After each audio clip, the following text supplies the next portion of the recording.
testing you and what reply you give, and here is the medicine also apply on the wounds as well. So that was the Red Cross started at that time, 500 years ago. So what is the psychology based on Sikhism? Concept of Maya. Maya is a term used for this temporal world. Means whatever we have in this world is called Maya. And it is for our benefit. We should use it. Whatever inventions are coming up every day, it is for our benefit. But we should be careful that we don't get attached to them. We use them, they don't use us.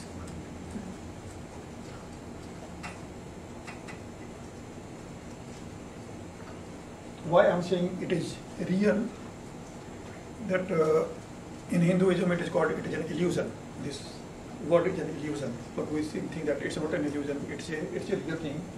And we should use it, but getting attached to it.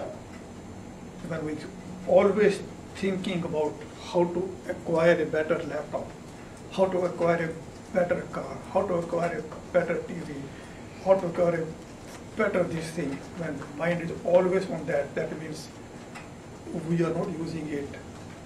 Worldly things are using us now, controlling us now. And when they are controlling us, we are always stressed how to get more money to get them. So we have the power to discriminate what is good and what is bad. That's the only one main difference between an animal and a human being. Otherwise, animals and human beings are good. Everything same. This is the only thing which we have got different.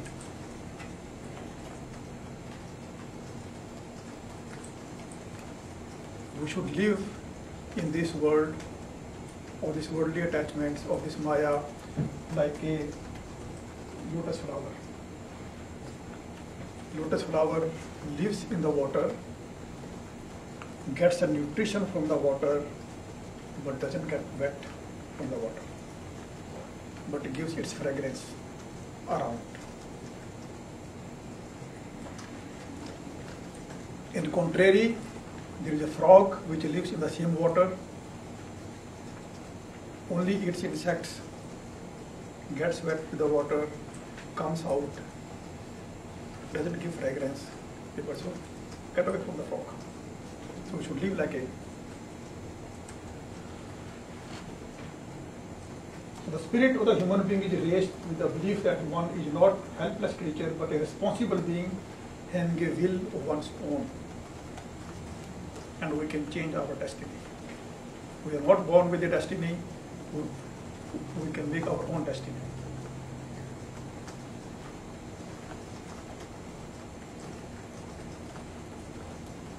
The purpose of Sikh worship is to praise God, develop the spirituality, not of the individual, but of the community as a whole.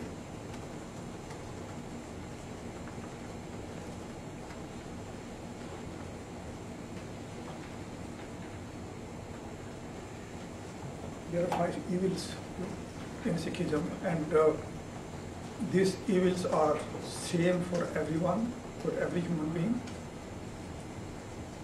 It's not only for Sikhs. Lust. Love, in moderation, that is love. But when love becomes too much, it becomes lust. That's when people go out and start troubling women. That causes mental health problems. Anger.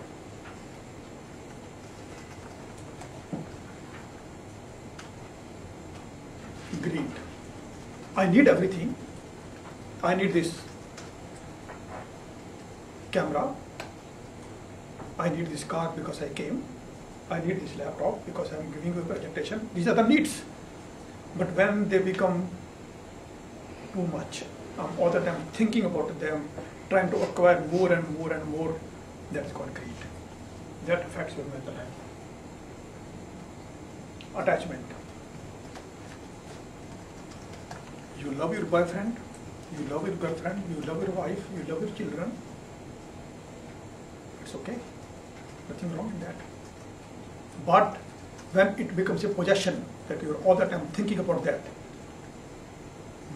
my girlfriend has left me, my boyfriend has left me, it affects you, depresses you. That's called attachment, that's called love.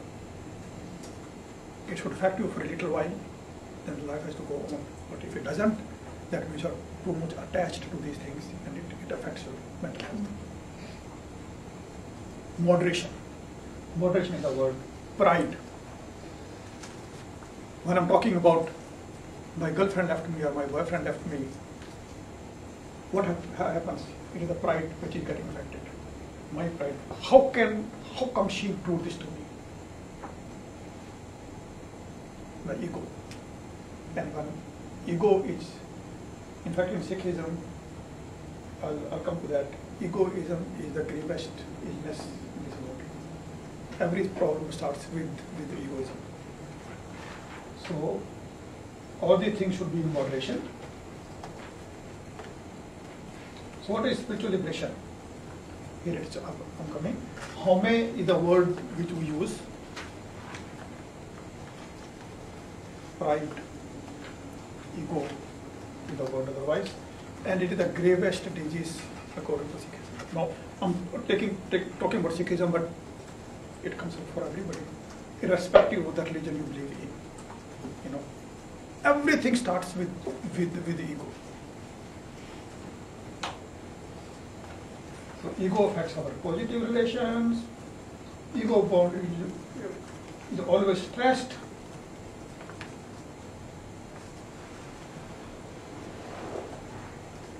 So how to control ego?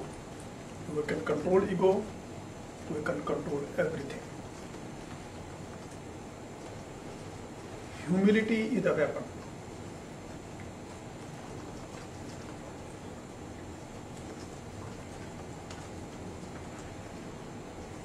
Those people who are humble, they are called Gurumukh in Sikh. That is what brings the blissful state in you. Then you are not egoistic. And proud people are named Manmukh.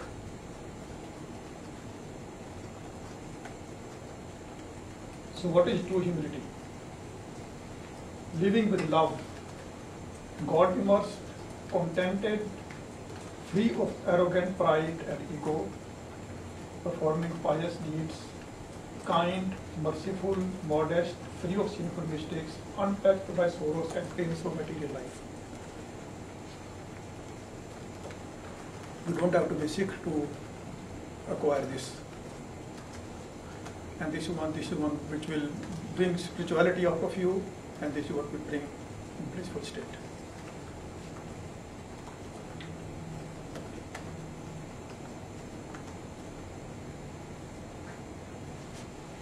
What happens when we are egoistic? We always find fault with others.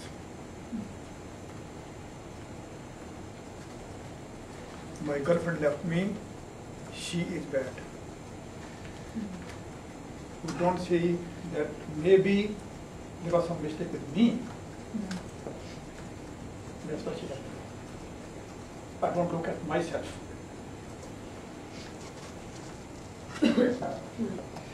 True humility is recognizing your own imperfections, not of others.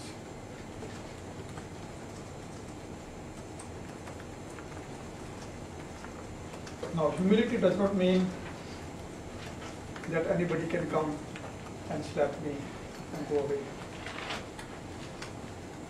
The way Jesus was crucified, that was the height of humbleness. He was so humble. Even our fifth guru was tortured and killed by Muslim king at that time. That was the height of humbleness. But say Humility teaches equality, not manipulation. So spiritual liberation is to liberate yourself of ego. You can use all these things with any kind.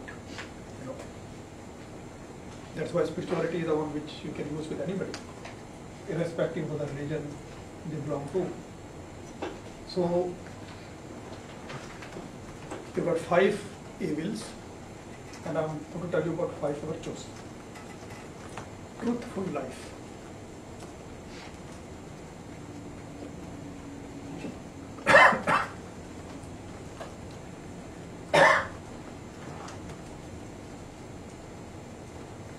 Contentment.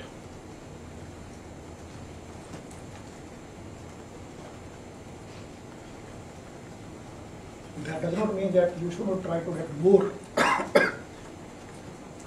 can try to get more and more, but be contented with what you have.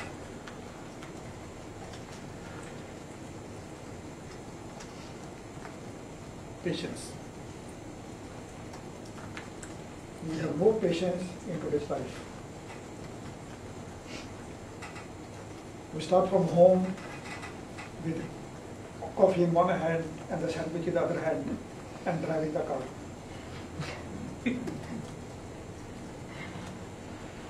We're driving the car and we're using the cell phone also, doing our job.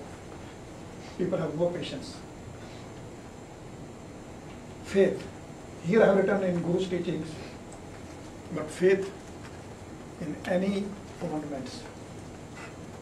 All the commandments are same when you go to any religion, and even having faith in yourself, whatever you are,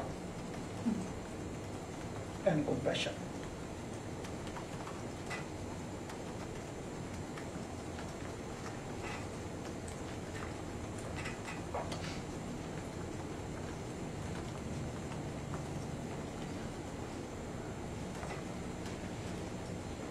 These people did a research on transcendental meditation.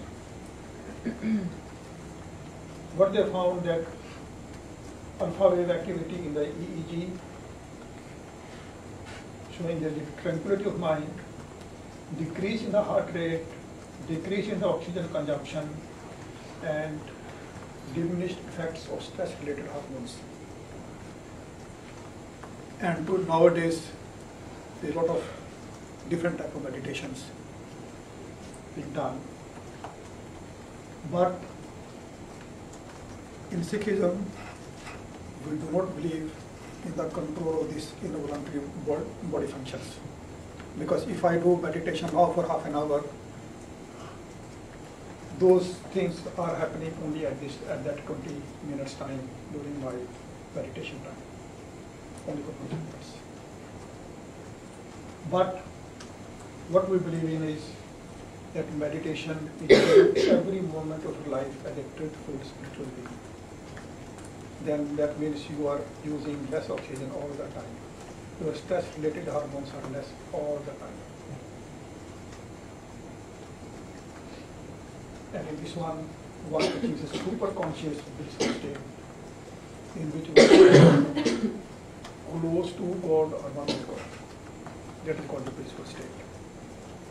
Being in a meditation all the time, truthful being.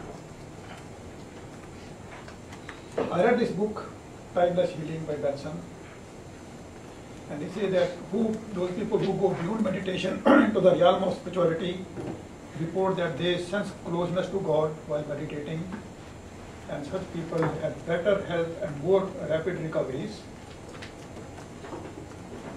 And spiritual meditation have got effects like improved health, self-respect, confidence, and one becomes friendlier, honest, and relaxed.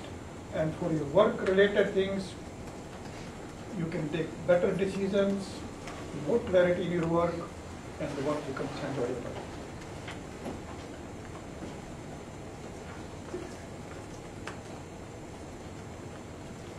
So what is the concept of Sikhism?